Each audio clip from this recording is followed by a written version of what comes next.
اي بني ادم ناجح بدأ بخياله، قدر يعمل حاجة كانت حلم بالنسبة له. اهلا بيكم حلقه جديده من افهمونا. كل سنه وانتم طيبين بمناسبه المولد النبوي الشريف بكره ان شاء الله. يا رب يعني كل سنه تبقى سنه احسن من اللي قبلها. النهارده هنتكلم عن نموذج ناجح، نموذج شاب، مش هقول اسمه على طول عشان يعني نخلي شويه سسبنس كده، لكن نموذج ناجح في مجال الرياضه ومجال رياضه كمال الاجسام تحديدا، او خلينا نسميها رياضه بناء الاجسام زي ما واحد من ضيوفنا قال لنا في لقاء سابق وهو مشرفنا النهارده برضو ان اسمها الحقيقي يعني اسمها الصح هو رياضه بناء الاجسام. النموذج اللي معانا النهارده نموذج مشرف مصر ومفرح المصريين بالبطولات اللي بيحققها وبالانجاز اللي بيحققه. مش غريب على الرياضه دي ياما خرجت لمصر يعني اسامي كبيره وترتيب وانجازات وميداليات ومراكز متقدمه جدا. هنتكلم معاه عن البطولات، عن يعني طموحه لما بعد كده. هنتكلم اكتر عن رياضه بناء الاجسام، ليه مش يعني ايه اللي ناقصها عشان تبقى رياضه شعبيه وعلشان تجتذب جزء كبير من الشباب. الاسئله دي وغيرها اكيد هتكون معانا النهارده هنطرحها على ضيوفنا. النماذج اللي دينا اتكلمت عليها معانا النهارده نموذج صغير ونموذج كبير لاثنين ابطال.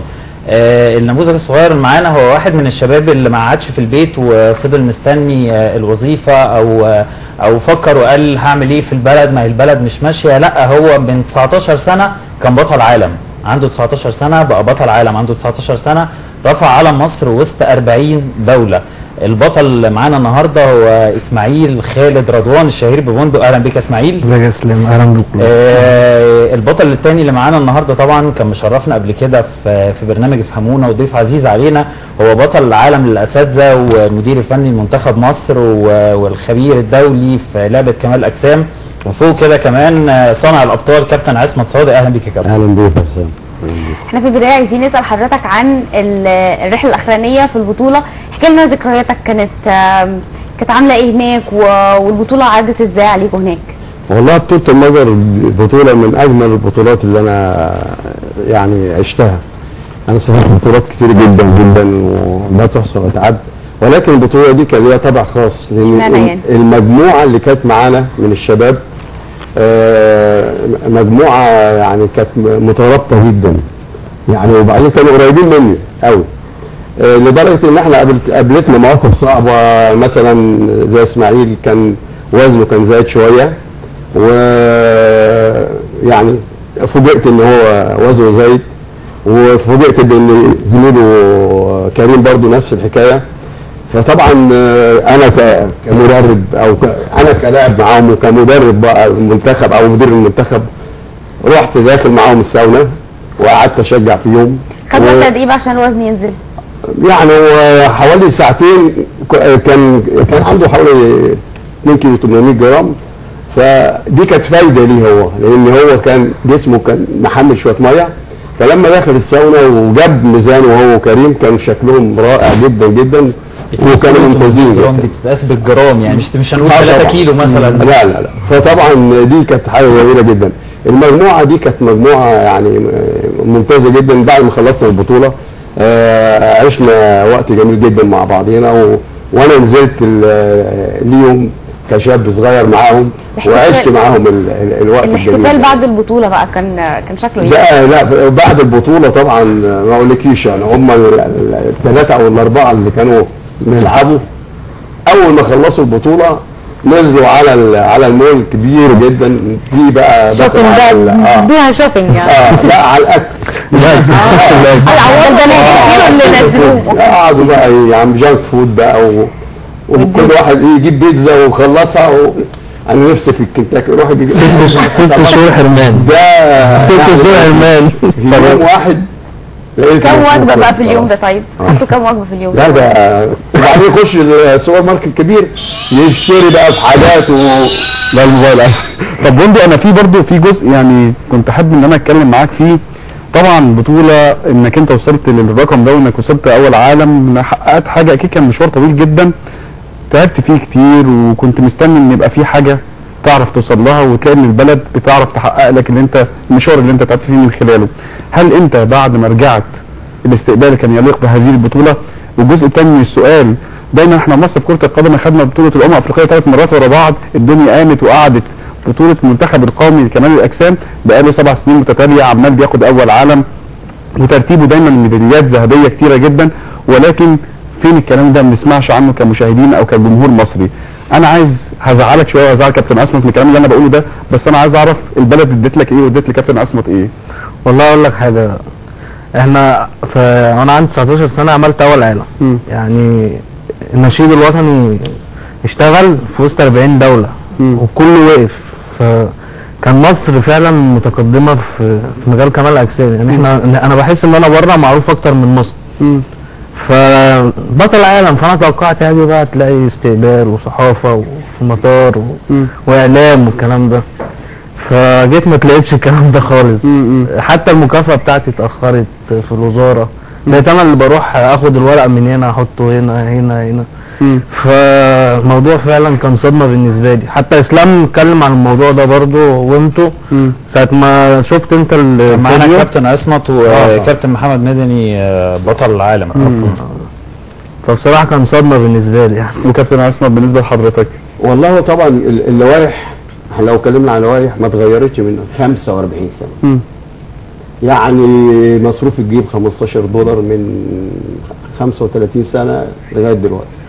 المكافآت يعني ضعيفه جدا بالنسبه لمصاريف اللاعب. الاهتمام نفسه من الجهه الاداريه مفيش. احنا النهارده راجعين من بطوله العالم بقالنا شهرين يعني المفروض اول ما برجع احنا ما عندناش اي مشاكل، كل اوراقنا تمام وكل اللعيبه تمام، ما فيش حد حلل منشطات وما عندناش اي حالات منشطات، ما عندناش اي حاجه. وفي نفس الوقت المكافاه لغايه النهارده ما اتصرفتش بتاعه مركز اول العالم. كابتن عصمت يعني النقطه اللي حضرتك بتتكلم فيها برضو نقطه مهمه، وانا عايز اجلها شويه لغايه لان احنا هنجيب معانا دكتور عادل فهيم على التليفون في مداخله، لان اكيد الكلام اللي حضرتك بتقوله ده ليه صله وثيقه بيه ان هو اللي هيقدر يفيد في الموضوع ده. برضه لازم انا برضه اتكلم لان ده حقنا. وبعدين انا النهارده كمدرب واخد 7 مرات، يعني انا 10 مرات من سنه 98 لغايه دلوقتي احنا بنفوز ببطوله العالم مركز اول، منها 7 مرات ورا بعض.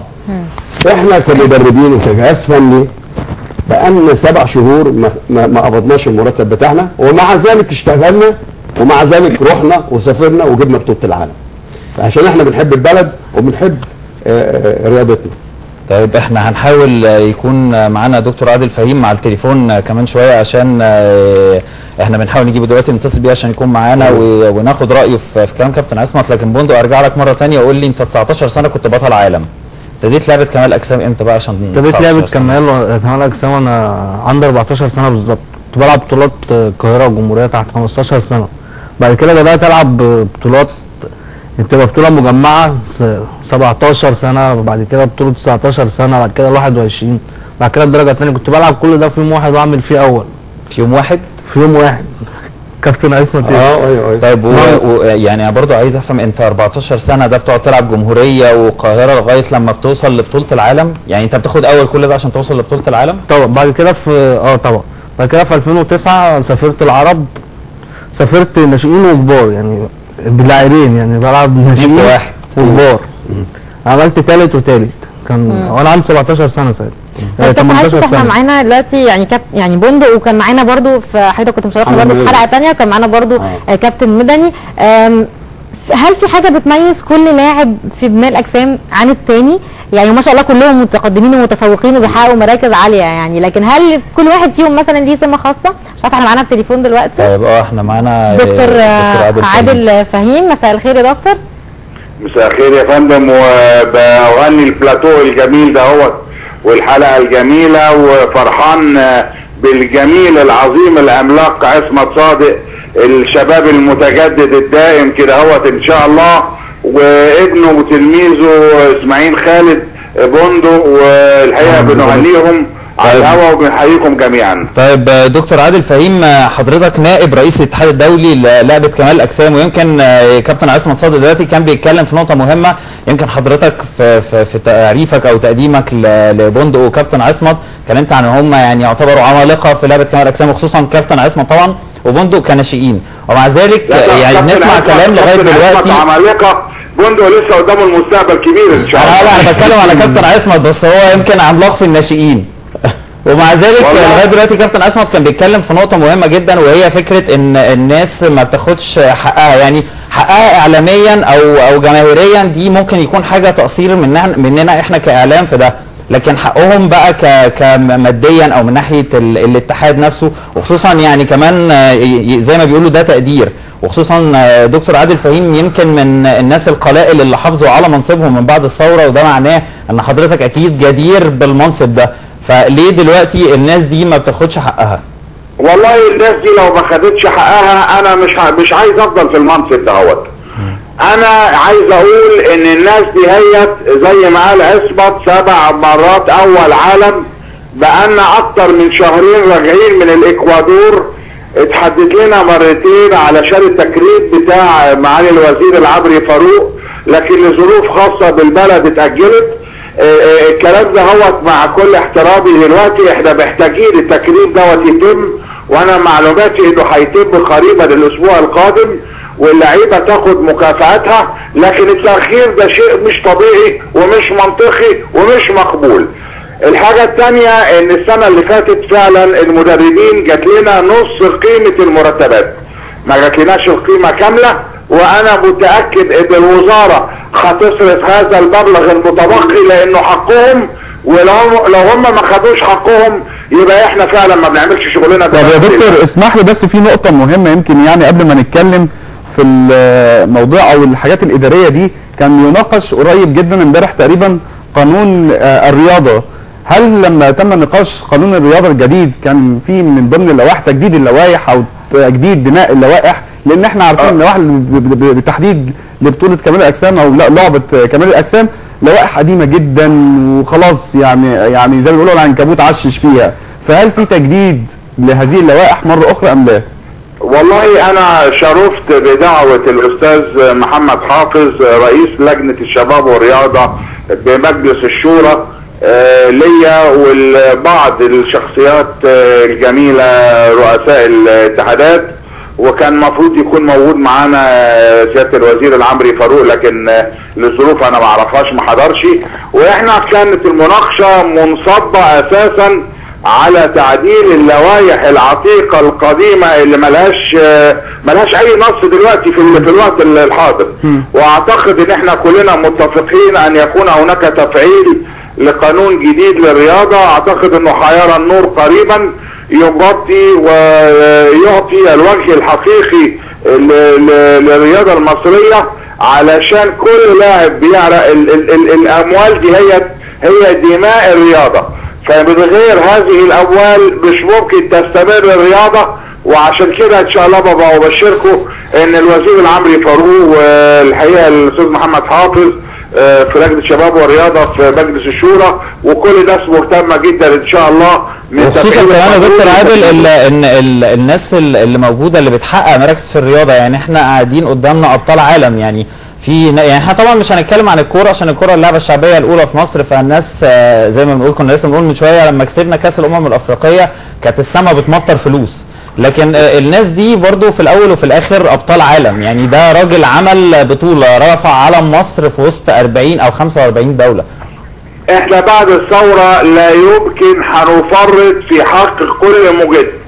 كمال الاجسام 7 سنين ورا بعض اول عالم، انجاز بنسجله دلوقتي في موسوعة جينيس للارقام القياسية لم تتحقق لاي لعبة في اي مستوى في اي حتة في الدنيا، فاحنا هنتمسك بحقنا، وما اعتقدش ان وزارة الدولة للرياضة ولا اي حاجة على مستوى الدولة كلها هتمنع تكريم هذا الفريق وتحقيق كل ما هم ان شاء الله يحتاجوه. واحنا مطالبنا ما هيش كبيرة، مطالبنا ان الناس دي تاخد حقها فقط لا غير، واعتقد ان هذا الكلام ينطبق على كل اللعبات اللي بترفع رايه مصر وبتعزف سلامها. طيب امتى يا دكتور الكلام ده هيتنفذ؟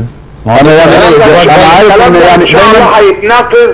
انا عايز تاريخ، يعني عايز تاريخ كابتن عصمت يبقى عارفه وقاعد معانا النهارده مثلا من خلال التاريخ ده هيتنفذ فيه كل مطالب الانجاز اللي اتحقق ده. لازم يكونوا مطالب كتيره، وهي المطالب دي من حقهم وحق مشروع بالنسبه لهم كلهم. ان شاء الله. ان شاء الله التاريخ امتى ناخد من حضرتك التاريخ؟ لا التاريخ ده هو انا اسف يعني انا اسف ان احنا اتعودنا. انا اقول لك اسمح لي اتكلم. اتفضل يا فندم. انا هقول لحضرتك ان انا مسؤول قدام كمال الاجسام تمام. ان حقوقها هتاخدها، وانا واثق ان وزاره الرياضه اللي بيرأسها الشباب العبري فاروق، الراجل اللي انا بحترمه وبقدره واللي ليا لقاء معاه قريبا وله تكريم لهؤلاء الابطال، لن يتاخر في ان هو دكتور عادل، دكتور حضرتك من شويه قلت لنا كمان اسبوع، يعني ممكن يكون في الاسبوع الجاي. والله حضرتك انا عايزين ناخد وعد وخلاص. اسمح لي انا مش الوزير، انا رئيس اتحاد كمال الاجسام. حضرتك نائب رئيس الاتحاد الدولي ورئيس الاتحاد المصري والاتحاد الافريقي والاتحاد العربي. معلش انا يعني رئيس الاتحاد المصري ليا دور، رئيس الاتحاد العربي ليا دور، رئيس الاتحاد الافريقي ليا دور. انا كل المناصب ما تهمنيش، انا يهمني ان انا رئيس الاتحاد المصري، وانا بوعد ان على اقصى تقدير الاسبوع اللي جاي يجب ان يكون هناك شيء من وزاره الشباب، واذا لم يكن هناك شيء فانا ليا وقفه اخرى. دكتور عادل فهيم نائب رئيس الاتحاد الدولي، نشكر حضرتك يا فندم. يمكن دكتور عادل فهيم كان بيأيد فكره ان ابطال لازم ياخدوا حقهم. هو طبعا بيقول ان هو في خلال الاسبوع الجاي ان شاء الله نتوقع ان هو الدكتور ما بيسكتش بصراحه، يعني احنا عايشين ان هو بيدينا دفعه دايما. وبعدين لما يكون في بطوله، يعني بطوله المجر اللي فاتت كابتن اسف معلش اسف في المقاطعه، ولكن حضرتك بتقول الدكتور ما بيسكتش. الدكتور بقاله قد ايه في هذا المنصب والمطالب لم تحقق حتى الان بالنسبه لكم؟ وانا برضو ممكن ان انا نتكلم مع بعض دلوقتي. يعني الاوراق بتروح وتيجي، وبعدين الوزاره الروتين التقسيم اصل ناقص من الوزاره.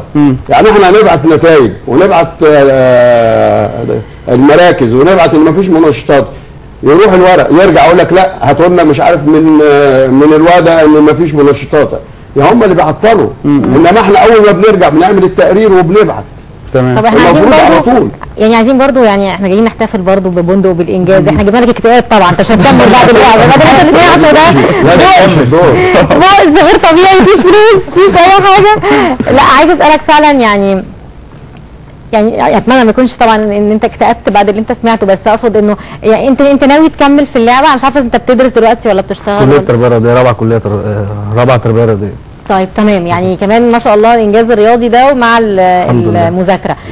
حابب تكمل؟ حاسس يعني شايف نفسك لاقي نفسك في المجال؟ اكيد طبعا لازم اكمل، وعندي امل بعد الثوره ان الدنيا تبقى احسن طبعا زي ما الدكتور قال. الرياضه دي مش عارفه، بسال برضه حضرتك كابتن عصمت، يعني مرتبطه بسن معين؟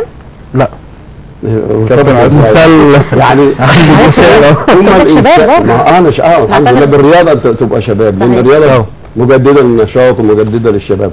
انما مالهاش سن، طول ما هو الانسان بيتمرن ومواظب وبيبقى قدامه هدف وبيسعى اليه هيفضل على طول. طب رايك ايه في بندق؟ كنت بسال سؤال قبل المداخله التليفونيه، كان كل لاعب ليه سمه خاصه، ليه حاجه بتميزه، ليه نقطه قوه.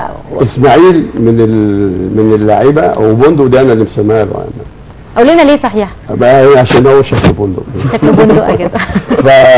فبندق من اللعيبه الموهوبين. يعني انا اول ما شفته وهو صغير، يعني كان لسه 13 14 سنه، توسمت فيه من الناحيه الوراثيه انه هيبقى بطل عالم في ما فيش. وراثيه تقصد يعني تكوين يعني عنده هو يعني مشهور بان رجليه جامده وشكلها كويس، ومن فوق يعني عنده تكتلات، دي وراثه.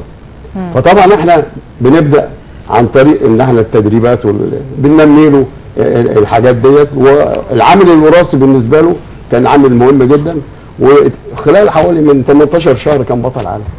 طيب بندق، انت قلت لنا انت ابتديت وانت عندك 14 سنه مش كده؟ ايوه. طيب انت ايه اللي خلاك، اللي لفت نظرك للعبه كمال الاجسام؟ هل حد في البيت عندك مثلا كان بيلعب الرياضه دي فانت حبيت تجرب انت كمان؟ لا هو ابويا رياضي اصلا، فابويا خدني معاه بقى لسه صغنن وكده، قال لك بدل ما يروح يبقى زي بقيه الناس يشرب سجاير والكلام ده، الرياضه فانا اتلاقيت نفسي فيها، فكنت بتمرن في جيم عادي. هو جابه سلموني فبابا راح جابني، راح مسلمني للكابتن اسمت فعلا زي ما قال. كابتن اسمت اول ما شافني قال لي انت مشروع بطل العالم. كنت حاجه صغننه كده 15 سنه ساعه 15 50 سنه. كيلو. طب انت بقى طموحك 55 واصل كيلو. لحد فين طيب؟ والله طموحي ان انا احترف يعني.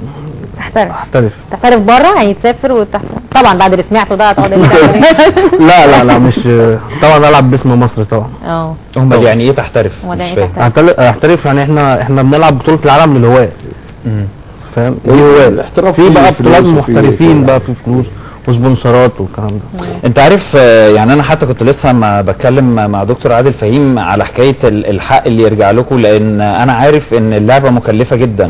يعني انا بسمع ان واحد عشان ياخد كورس سواء بقى تمرين او الاكل لوحده او حتى المكملات الغذائيه، الحاجات دي كل ده مكلف جدا. انت عشان بتاخد كورس، يعني انت مثلا خلاص انت داخل على بطوله عالم فبتاخد كورس، الكورس ده بيبقى مدته قد ايه بقى؟ بتقعد قد ايه؟ والله احنا بنقعد اخر 6 اشهر نظام غذائي اليوم ممكن يقف عليك ب 100 جنيه 120 جنيه كل يوم في اليوم. ده اكل. ليه تاكل ايه بقى؟ لما انت تقول انا محروم من الاكل 6 شهور. لا مش محروم، محروم يعني بص احنا ما بنعملش رجيم زي رجيم الدكاتره يقول لك سلطه ومش عارف. احنا بنعمل في التربيه دي يقول لك الهرم الغذائي، بروتين، كربوهيدرات، خضروات، كل حاجه ليها تقديرات معينه. انت بتاكلي، انا ممكن اكل 5-6 مرات في اليوم، بس باخد الحاجات اللي تفيدني انا، ما باخدش بقى ايه بقى مين دي يعني عباره عن ايه بقى؟ فنقطة مهمة بالنسبة لهم قوي. ان طبعا هو كل لاعب حسب وزنه. يعني اسماعيل مثلا وزنه 70-80 كيلو، ليه كمية معينة من البروتين في اليوم، ياخد هذه الكمية كتوتال ويقسمها على الوجبات بتاعته. المهم ياخد بروتين اصلا ممكن ياخده في اللحوم، ممكن ياخده مثلا مش البروتين بس، كربوهيدرات اللي هو بقى بس ما بيحطش لا سمنه ولا زيت. يعني الرز المسلوق، البطاطس المسلوقه، المكرونه المسلوقه، البقول، الحاجات دي كمصدر للطاقه، ودي مهمه جدا بالنسبه للاعب كمال اجسام. في نفس الوقت الكميه ديت مثلا يقول له خد 3 كوبايات رز في اليوم وسويهم وابدا ياخدهم على لوحده 3 كوبايات رز في اليوم. على ايه؟ على 5 أو 6 وجبات يقسمهم في كل وجبه ياخد شويه. تمام. الوجبه بتبقى حوالي 200 جرام. البروتين نفس الحكايه، لو عنده كيلو هيقسمه على 5 أو 6 وجبات. كيلو في اليوم؟ ده في لعيبه بتاخد اكتر حسب وزنها. ممكن تاكل كيلو. عشان كده عندنا عطيه شعلان بيخش في 2 كيلو.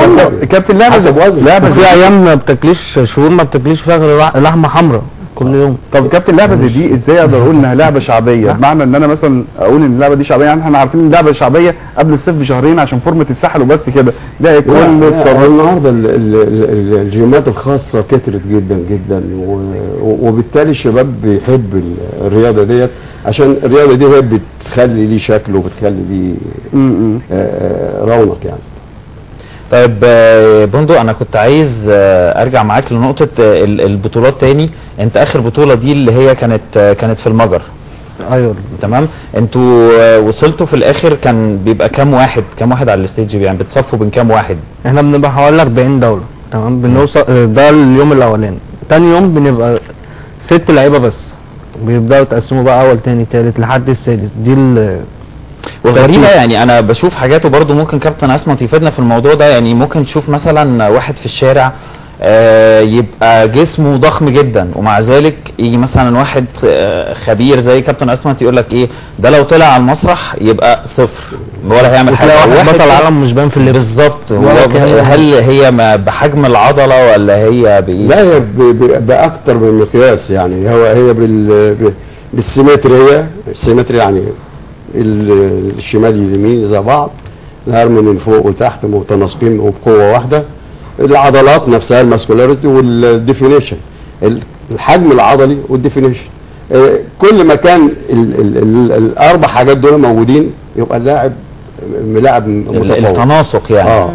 انما مش حجم عضلي وكميه دهون عليها وترهل وميه لا. لازم الشكل يبقى كل العضلات باينه، البطن باينه، الكتاف، الدراع، كل العضلات وتشريحها باين، كانه قدامك لوحه تشريحيه للانسان. يعني يمكن بنشوف في البطوله الاخيره اللي كان بندق فيها الاحجام اللي واقفه، يعني ممكن انا كنت شايف مثلا بندق ما شاء الله يعني قد اللي كان جنبه ده مرتين، ومع ذلك التاني ده عمل اول وبندق عمل تاني. احنا لو قلنا يعني الموضوع دوت هو حصل، يعني حصل شيء من الظلم طبعا. انا ما نقدرش نقول، انا ساعتها ما اقدرش اقول انت ظلمت، اقول له لا ده مركزك ساعه البطوله يعني. انما هو ظلم فعلا لانه كان متفوق جدا. هو الثاني كان عنده جانبات رجله جامده بس، انما بقيه جسمه ما كانش كويس زي بندق طبعا. فبندق يعني في البطوله دي كان يستحق اول فعلا. بس فرق الاحجام ده جاي. وبعدين كان احنا معانا لعيبه ثانيه عشان ما يزعلوش مني، كان معانا احمد شمس لاعب متميز جدا، وامبابي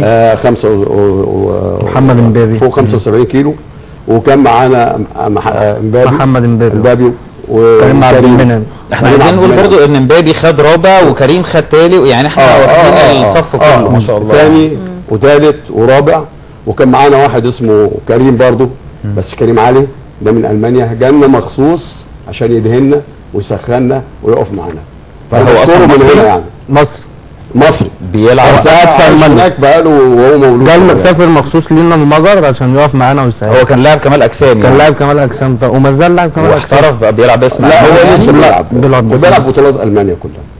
طب كابتن عصمت، بندق قال لنا نقطه ان هو بيحتاج اخر 6 شهور اللي قبل البطوله ان هو ياكل تقريبا بحوالي 120 جنيه في اليوم. الدوله بتوفر بقى كامل المبلغ ده؟ هي المفروض توفره كله. والله طبعا الدوله يعني ما اعتقدش انها توفر له حاجه. لا يعني هقول لك حاجه، بندق لو هياخد مثلا 1000 جنيه كبدل تغذيه او مش هنقول راتب من الاتحاد، هيعمل له ايه ال 1000 جنيه؟ طب انا عايز سؤال محدد بس، ال6 شهور اللي قبل البطوله الاخرانيه الفلوس اللي بندق دفعها دي خد منها كام من الدوله؟ ما خدش حاجه لسه ولا هياخد. يعني ليه ده حاجه؟ ده سؤال يعني ملوش لازمه. اصل دلوقتي انا عاوز اقول لك برضه في مشكله كبيره ان الناشئين ما لهمش لائحه، يعني الكبار ليهم لائحه. الكبار ليهم الاول بياخد 67,000 والثاني 45 الثالث 22 كده، انما دول بياخدوا نص. هم بقى من دماغهم الناس اللي قبل كده والمسؤولين اللي قبل كده ياخد نص الايه الاول، نص اللاعب الكبير. طب ازاي؟ ما ده بطل العالم. السؤال البديهي دلوقتي يا كابتن لبندق، طب وانت عليك بايه من كده بقى؟ كنت لسه هي لعبه شكلها مش. وبعدين في حاجه كمان، الاساتذه ما لهاش لائحه. انا اخدت 2010 2011 اول عالم، ما باخدش فلوس خالص. وسنه انا باخد 91 خدت اول عالم، و98 واخد اول عالم، واخد اكتر من 4 أو 5 مرات اول عالم. عمري ما خدت مكافاه من يقول لك ما فيش لائحه. طب ثانيه واحده، انا بلعب بقى عشان. طب يا كابتن مكملين ليه؟ يعني حضرتك مكمل ليه وهو هيكمل؟ انا عايز اقول حاجه، انا بلعب الرياضه دي عشان انا بحب الرياضه دي، وفي نفس الوقت بحب مصر. يعني هي مكلفه، بحب مصر عشان لما بترفع علم مصر ببقى انا مبسوط.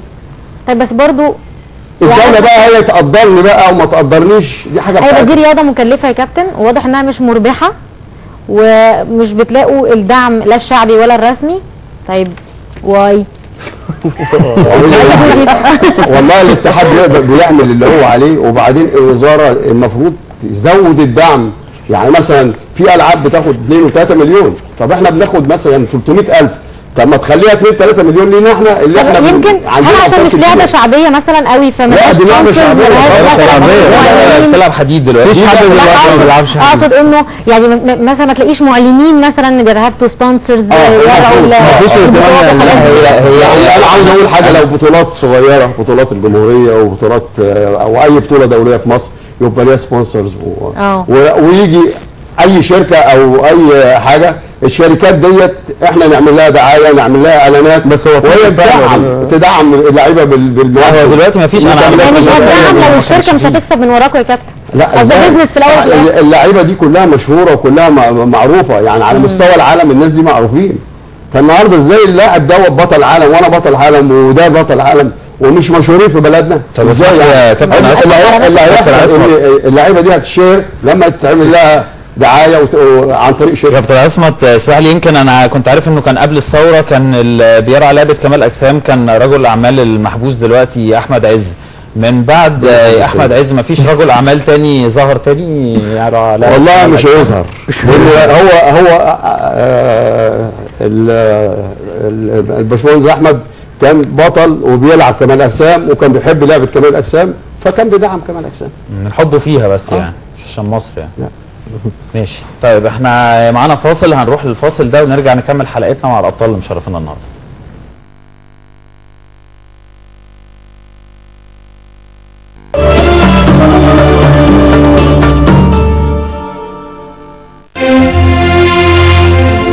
في مصر كل يوم بنشارك بعض في حاجات كتير. شمسها اللي بتشرق علينا، شوارعها اللي بتضمنا، وجمالها اللي بنعشقه كلنا. في وقت لازم نشارك بعض فيه علشان بلدنا تبقى أحسن.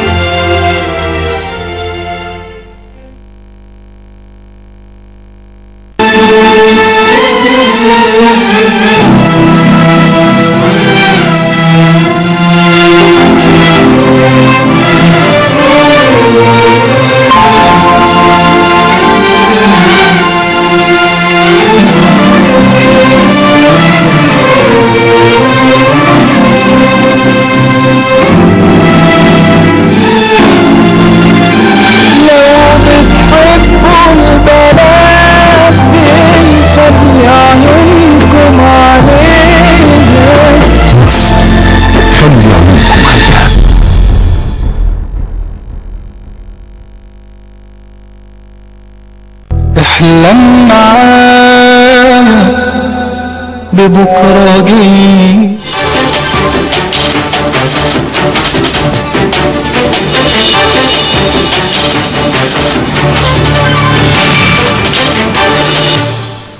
عناوين الثامنة من التلفزيون المصري، أهلا بكم.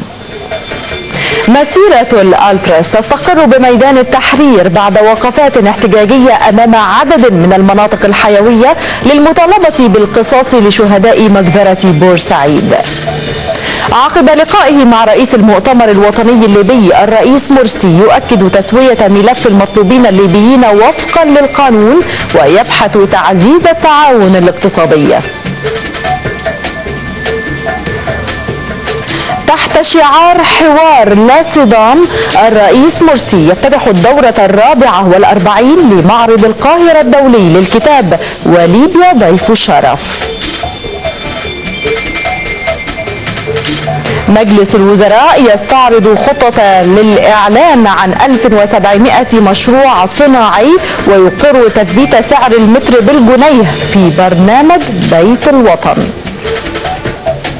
تعادل كتلتي اليمين ويسار الوسط في الانتخابات التشريعية الإسرائيلية واستعداد فلسطيني للتعامل بشرط الالتزام بحل الدولتين. كلينتون تقر بمسؤولياتها عن التقصير الأمني في هجوم بني غازي وتنفي تغطية واشنطن على الهجوم. البورصة تربح 1.3 مليار جنيه ومؤشرها يغلق على ارتفاع بنسبة 0.16%. تفاصيل هذه الأخبار والمزيد نتابعها في نشرة 9. شكرا لكم على المتابعة.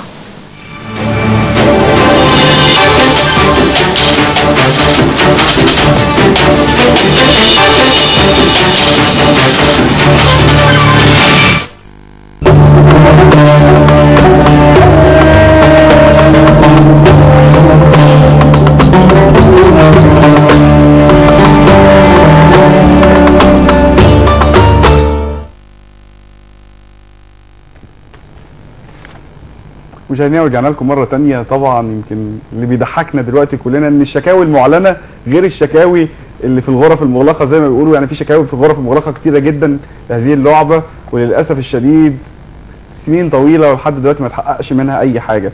كابتن عصمت تسمح لي ان اسال حضرتك ازاي بيتم اختيار، يعني عرفت ازاي تختار كابتن بندق الفريق المنتخب كله، بتختاره ازاي؟ هل من خلال مقاييس معينه بعين حضرتك بما ان حضرتك خبره طويله؟ لا، هو في لجنه فنيه واللجنه الفنيه فيها انا وكابتن سعيد عثمان زميلي اللي هو مدير فني معايا، ومعانا برضو العماوي انضم لنا السنه دي.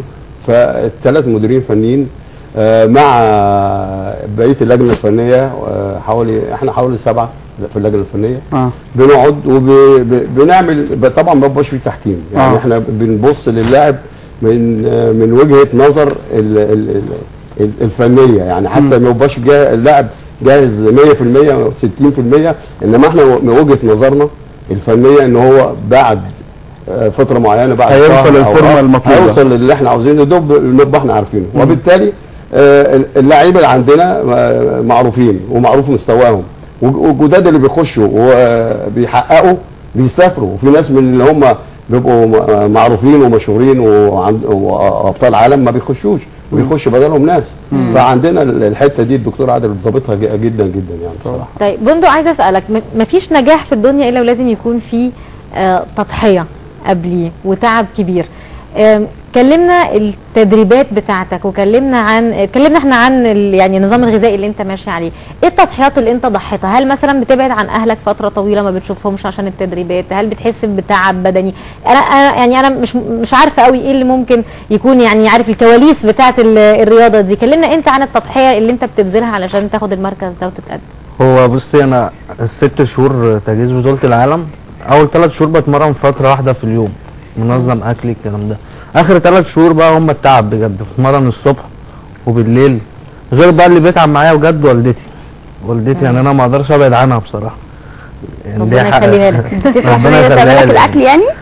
ما بعرفش اكل من ده اكل الدايت اصلا ملوش طعم، بيروح من النادي مطحون يعني.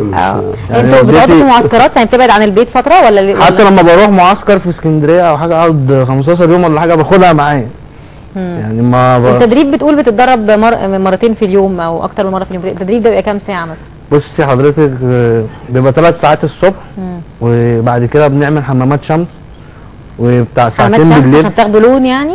عشان ناخد لون وبيفيد بيشد الجلد. اوكي. طب بندق، قول لنا انت ناوي تكمل كلاعب ولا ناوي تتجه ان انت تبقى مدرب زي كابتن عصمت؟ لا، ناوي اكمل كلاعب ان شاء الله، ان شاء الله اعمل حاجه اكون تحت حسن ظن كابتن عصمت طبعا. البطوله اللي جايه امتى؟ والله احنا عندنا بطوله ارنولد كلاسيك في امريكا ان شاء الله في 3 مارس، والدكتور عادل رشحني ان انا العب فيها ان شاء الله بطوله العالم للاساتذه، ومعانا احتمال 2 لعيبه تانيين او 3. هو البطولات اللي بندق يلعبها دلوقتي بقى ناشئين بس ولا ناشئين؟ لحد امتى بقى؟ ناشئين ممكن يلعب مع الكبار مفيش مشاكل. دي ليها علاقه بالوزن؟ لا لا لا مش لا السن ولا سن ولا حاجه، هو المستوى هو اللي بيقول. المستوى بيفرض نفسه. يعني كل ما يتقدم في المستوى يبقى يحق له انه يلعب في الناشئين ويلعب في الكبار.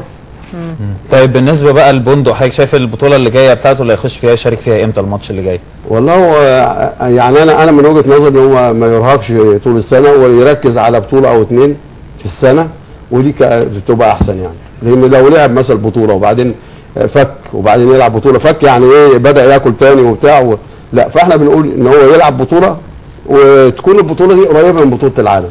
يعني مثلا ولنفرض بطوله بحر المتوسط وبعديها بطوله العالم، يقدر يلعب البطوله عشان الوزن ما يتغيرش. تجهيز واحد، تبقى تجهيز بطوله. طيب احنا للاسف وقت حلقتنا خلص. كنتوا مشرفين النهارده كابتن عصمت صادق المدير الفني لمنتخب مصر وبطل العالم الاساتذه والمحاضر الدولي. مشكورك وجودك معانا النهارده يا كابتن عصمت، وان شاء الله المره الجايه تكونوا معانا وبطولات ثانيه ان شاء الله باذن الله. اسماعيل خالد بندق برضو ان شاء الله المره الجايه هتبقى معانا. وانت احنا ما شفناش الميداليه كل ده مستخبيه، معلش يا جماعه قبل الحلقه بس. والكاس اللي عندك وريها لنا كده، والكاس كمان اهو، الكاس عشان الميداليه ما شفناش قوي بس الميداليه ده احسن ختام يا بندق. نشكركم، شرفتونا النهارده. شكرا. مشاهدينا استنونا الاسبوع الجاي وموضوع جديد وضيوف جداد وحلقه جديده، وافهمونا. كل اللي عندي لو بكسر الحواجز، اتمنى تفهموني وان اكون بديكوا حافز بمنتهى الصراحه مع كل احترام. هي دي وجهه نظري من